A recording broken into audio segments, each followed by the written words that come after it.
What's up, everybody? Ryan Thomas on the show, back live on the Thomas Take Sports Podcast YouTube channel. It's been about a week.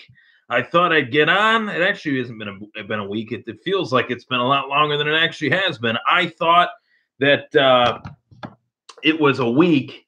Last time I was on, it was Wednesday, as I was joined by Stephanie Wilson, who gracefully joined the show, as well as Brandon Cook from the Buffalo Sports Blog, 716 Sports Blog, I should say. Very happy to have both of them on. They were both fantastic. I will definitely have both of them on once again at a later date. I've already talked with Stephanie, talked with Brandon a little bit as far as narrowing down a time as we get closer to training camp and things of that nature. But there are times where I hop on the show and give my take without having a guest on, and that has been the majority of the show's history, hence the name. But I also want to have plenty of guests on the show, plenty of highly informed people in the know in the sports world, whether you're a sports writer, whether you're a sports podcast guy like me, plenty more coming up in terms of guests that'll be joining me on the show. But today's show is yours truly hopping on the show to talk all things mixed martial arts and wrap up the UFC 224 event as well as the Bellator event, and really dive into some of the topics that we've all talked about amongst ourselves as fans, as writers, as mixed martial arts writers, as mixed martial arts podcast hosts. And I felt it was necessary to really create a show with a bit of a set list for those that watch the show, those that listen to the show can enjoy.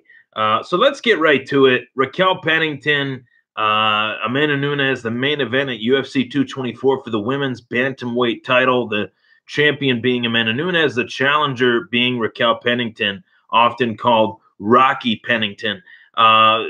Typically known through the mixed martial arts circles for her toughness, specifically for her toughness, and has never really been said to be a hard puncher or fast, fleet-footed, or has a stiff jab or a nice left hook or whatever it is that are said about some of the other fighters in the mixed martial arts world. Raquel Pennington's main attribute is that she's tough. So what makes this week post UFC 224 such an interesting week is this.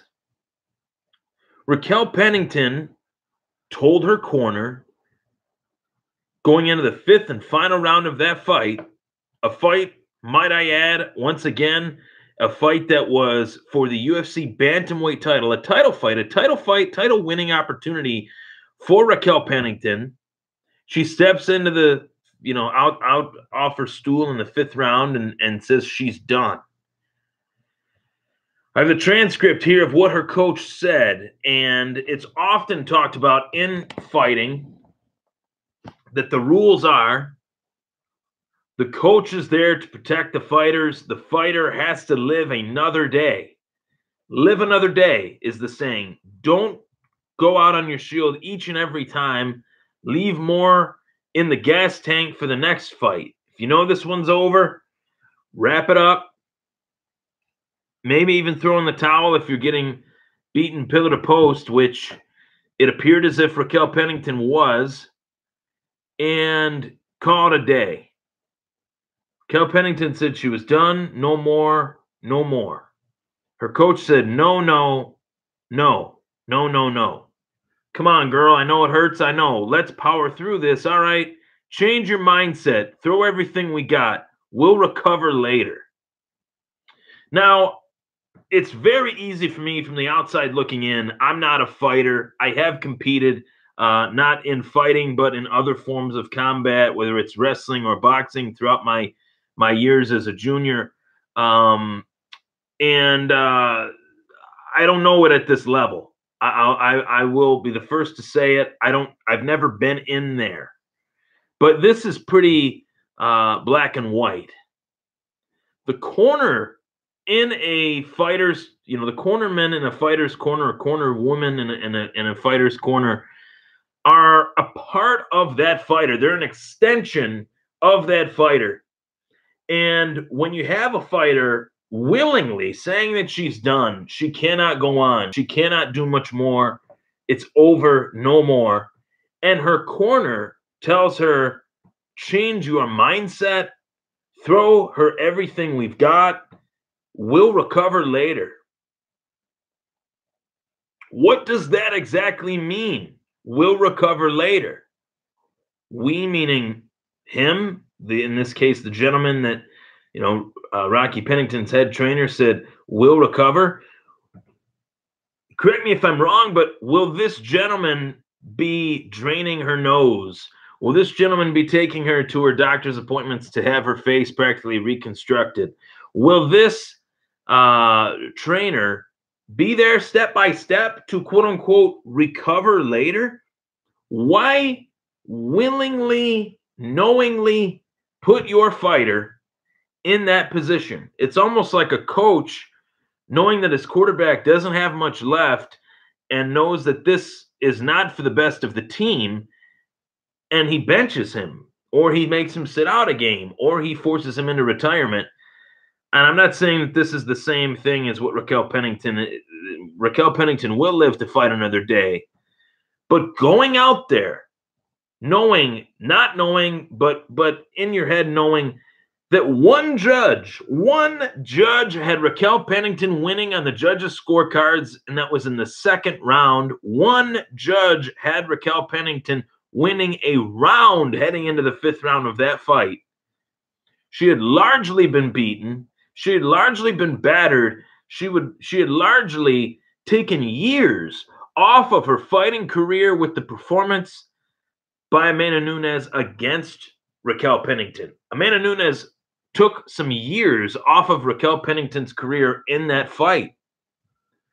So, all that being said, live to fight another day is the most common quote, most common phrase, saying that is thrown out there when we are talking about these instances. And realistically,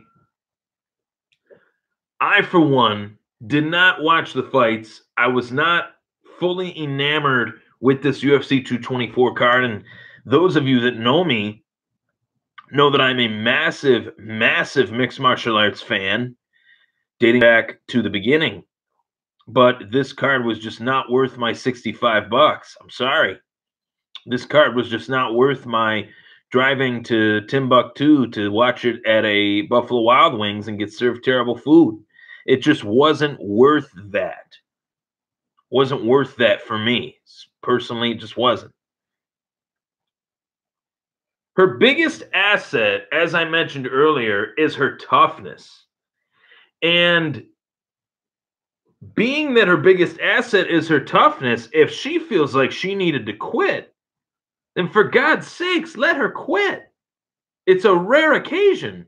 Raquel Pennington is tough as nails. I remember one of Raquel Pennington's most impressive fights to me was a loss where she fought Holly Holm, and at the time, I thought it was a draw. I thought maybe even Raquel Pennington won that fight.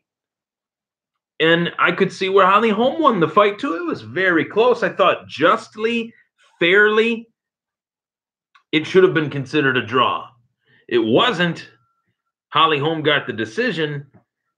But if you really have been a fan of mixed martial arts, I can point to another situation where one fighter, and it was the first situation that I thought of, and this has been played over and over again, but this is the first situation that I thought of. That situation was Trevor Wittman, when allowing Nate Marquardt to prepare to quit. Nate Marquardt was battered by Kelvin Gastelum, beaten down by Kelvin Gastelum. Nate Marquardt, a true vet of the sport, one of the best UFC middleweights, one of the best MMA middleweights of this generation.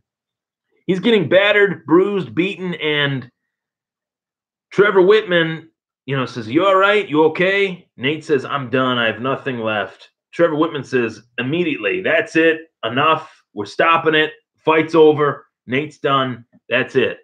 That shows that the corner has the fighter's best interest. If a fighter says, the fighter's the quarterback, if he says he's done, the coach needs to say, okay, you are done. I'm not going to force you back out there. I'm not going to put more harm on your body, being that in athletics, that is what this is. It's a game of putting your body on the line and hoping that it can survive.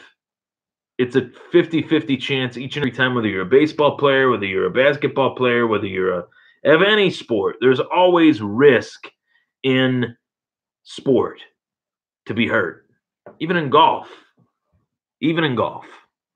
So I thought that the corner failed her mightily. I also thought, interestingly enough, Raquel Pennington stated that she was okay with her corner sending her back out there. She came to the defense of her corner, where I wonder to myself, maybe she really him-hawed about this. Maybe this is just kind of her doing some damage control for her cornerman.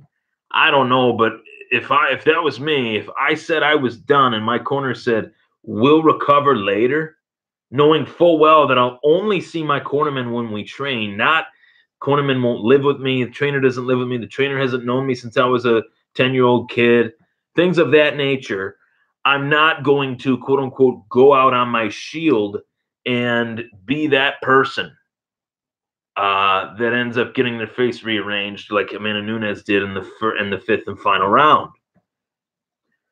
Amanda Nunes, tough as can be. I personally, after this fight, would like to see Amanda Nunes fight Chris Cyborg. I would like to see that fight. I think the time is now. The time is right. The time is fair. The time is just to see that fight get made. Now I want to turn to Kelvin Gastelum versus Jacare Souza. Great fight. To say the least. Jacare Souza brought it. Kelvin Gastelum brought it. Gastelum has wins over Bisping and Jacare in a row consecutively. Coming off that loss to Chris Weidman. So I would assume he would be next in line. Gastelum would be next in line for the title shot, being that Weidman has really had his fair share of injuries and weird hiccups along the way. I would assume that Kelvin Gastelum is next in line for that middleweight title shot. The winner of Whitaker versus Romero next month will dictate that. Will dictate who he fights, in my personal opinion. Now I want to turn my attention to the career of Vitor Belfort in retrospect. The last fight of Vitor Belfort's career was Saturday night. He took a fight with Lyoto the Dragon Machida. Lyoto Machida, former UFC light heavyweight champion. Vitor, former light heavyweight champ. Former heavyweight champ, I think, too, right? Maybe it was just light heavyweight. What can I really say? I mean, I can go on and on and on about this, but I mean, no disrespect to Vitor Belfort. Seems like a fantastic human being. I've never met him. I'm only judging his sport career, his fighting career, which was a long one. Over 20 years of competing in mixed martial arts, almost 20 years at least of competing. I'm pretty sure it's over 20 years of competing in mixed martial arts.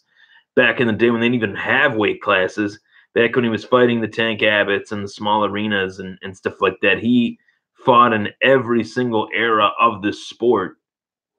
And not many fighters, that can't be said for many fighters, many mixed martial artists, to say, hey, I fought in every era that I could possibly fight in and fought everyone. I respect him for that, but there was a part of me, and I have to admit it, I have to be honest, and people can say I'm a jerk for saying this, but I was a little bit glad he went out the way he did with the front kick to the face. And I'm not saying it like, oh, I'm glad he got knocked out. I'm saying it, I'm glad a guy that throughout his entire career found a way to defy the laws of modern science by investing in TRT and HGH and all sorts of stuff to make his body look like the Hulk when he was 35, 34, 33 years old, where most athletes outside look completely different as they reach that 33, 34-year-old mark. Are they in good shape? A few years back, 2013 specifically, if I'm not mistaken, Bisping knocked out Luke Rockhold, and he knocked out Dan Henderson. Not taking anything away from him, but that man in that alley mentally, compared to the man that fought Lyoto Machida this past weekend, this past Saturday, two completely different human beings. Their physical shape, their structure looks completely different. I've never, in all my years of watching sports, have never seen anything like it. And as you can tell, I'm wearing a Toronto Blue Jays shirt. I'm a massive baseball fan. And even in the steroid era of baseball, I never saw someone's body change the way I saw Vitor Belfort's change throughout his mixed martial arts career. And again, Vitor seems like a great guy. I'm not taking anything away from him. I'm not trying to piss on his retirement party, but I don't think he's retired. I think that this guy will fight until someone says, long live, rest in peace. Whether it's in Bellator, whether it's in Rizin, whether it's in ONE FC, in his own promotion, which he's alluded to, creating his own promotion where legends fight, Oscar De La Hoya MMA, which we'll get to MMA. We'll see. We'll see if the Phenom, after all, we'll see. We'll find out. Great guy, but a cheater, a true cheater in every sense of the word. And I say cheater lightly because of the fact that the sport did not have the rules and regulations that it needed at the time.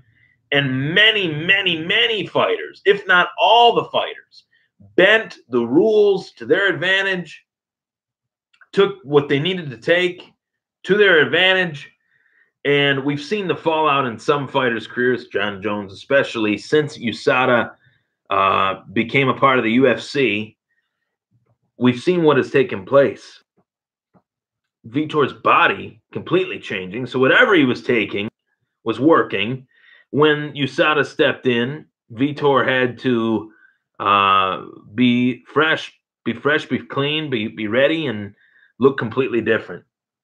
Great guy, great fighter, but, you know, I can't rank him as one of the best ever. I just can't do it. So moving on, Bellator MMA, a great fight card for Bellator MMA. The main event and co-main event especially, Ryan Bader versus Kingmo Lawal, and the main event and the co-main event, Paul Daly versus John Fitch. Both of those fights I liked heading in, and both of those fights I liked heading out for a wide variety of reasons. Ryan Bader versus Kingmo, the last fight in the Bellator World Heavyweight Grand Prix quarterfinal. We already know where the finals are at. Chael Sonnen defeated Rampage. Fedor defeated Frank Mir. Matt Mitrione defeated Roy Nelson. Not in that order, but Chael defeated Rampage. Mitrione defeated Nelson. Fedor defeated Mir. And now here we are with Ryan Bader beating Mo Lawal in 15 seconds. It's got to be really weird for Ryan Bader. He planned, he promoted, did everything that you would want a fighter to do under a banner to promote this fight, and it ended in 15 seconds. You got to feel like some of your time was a little bit wasted, but he's got to be pretty happy that he's fresh, he's clean, he's ready, probably to fight very shortly against Matt Mitrione, being that he only fought for 15 seconds the last time, and also being the fact that it's a heavyweight tournament. These guys don't have to worry about the weight cutting process, maybe to a little bit of an extent, but not to the extent that they did at light heavyweight or in middleweight in Chael's case. It's just truly amazing that he's in this tournament still. You know, coming off that win. Coming off that win versus Rampage. So as the bracket stands right now, Sonnen versus Fedor, which is the fight that I'm sure Bellator wanted, that they always had hoped for in this bracket. And then as far as Sonnen Fedor, I lost my train of thought. Mitrione versus Bader. I'm sure that's a fight they want. I'm sure it's a fight Matt Mitrione wants. He wants to prove that he's legit, that he's the real deal. And Ryan Bader wants to be the champ, the first champ of Bellator by winning the light heavyweight title versus Phil Davis and then winning this heavyweight title. And I got to say, I mean, the state of the tournament is in a great state. I also have to say that this tournament has been a huge success for Bellator, and I was highly excited and motivated to watch this tournament take place because I've watched every fighter in this tournament throughout their careers, know a lot about these fighters. Most of these guys are UFC-esque names that every UFC fan should remember, but even outside of that, Fedor, every MMA fan should know who Fedor is. King Mo Lawal, I've always been a big fan of, dating back to the Strikeforce days. So this tournament has been great, and I had hoped Bellator would dip their toes more so into this, and it looks like they are. So Bellator has found their niche that fans like, that they like to promote, and I hope they do it at featherweight. I hope they do it. I wouldn't mind them doing it in two separate weight divisions at one time. Welterweight, maybe featherweight, welterweight, maybe lightweight, being that Brent Primus is not getting off the couch anytime soon. So with Ryan Bader's 15-second knockout victory over Mo Lawal, I began to think to myself, of all the quote-unquote players or all the quote-unquote fighters that have defected from the UFC and have moved on to greener pastures and other organizations, Bader being one of them, I couldn't help but think to myself, in the case of the UFC, releasing Ryan Bader is one of the worst moves, in my opinion, that they've ever made. And I'm going to tell you why. If you really go back and you look at the UFC light heavyweight division post John Jones or even pre-John Jones, along the way, John Jones climbed the ladder and got that short title fight opportunity to fight Mauricio Shogun Rua as Rashad Evans was injured. Along the way, John Jones fought many fighters that most thought would be tough matches for him at the time. Brandon Vera being one of them, Vladimir Matyushenko being another, and another one where it was kind of like prospect versus prospect, a Thomas Almeida versus Cody Garbrandt style fight where you have two very young fighters, two fighters that everybody knows, two fighters that everybody knows at one point one of those guys will be a champion, if not both. But both meaning separate organizations. One of those guys will be a champion. Maybe they'll meet down the road. Those are all thoughts that I thought when John Jones fought Ryan Bader back then, back I think in 2010, 2011, if I'm not mistaken. It was a fairly one-sided fight for Bader, or for Jones. Bader, with that performance, kind of took himself out of the title picture at that weight class for a little while. But when we all know what happened with Jones and Daniel Cormier, once Cormier was somewhat in the picture, post his loss to John Jones, that was Ryan Bader's way of getting back in. The fight was locked, ready, and loaded after the UFC fight card with Daniel Cormier, especially saying Ryan Bader can get it too. Bader walked right up to the stage and but him go, due to the fact that his contract was expired, he had guys like Glover Teixeira beat him. I'm not saying Glover Teixeira is a bum by any stretch, but that was one of the reasons why I feel he was let go. I don't think DC understood at the time how good of a fight it would have been to have Daniel Cormier versus Ryan Bader. I would still pay to see that fight. That's a great fight. Two high-level wrestlers, two powerful strikers. I'm down for that. So, a lot to talk about there with the sport of mixed martial arts as I wrap it up. That was the MMA wrap-up. You're tuning into the Thomas Takes Sports Podcast. I'm Ryan Thomas. Take care, everybody. I'll be right back to give my 30 for 30 film review on the last days of night. Take care.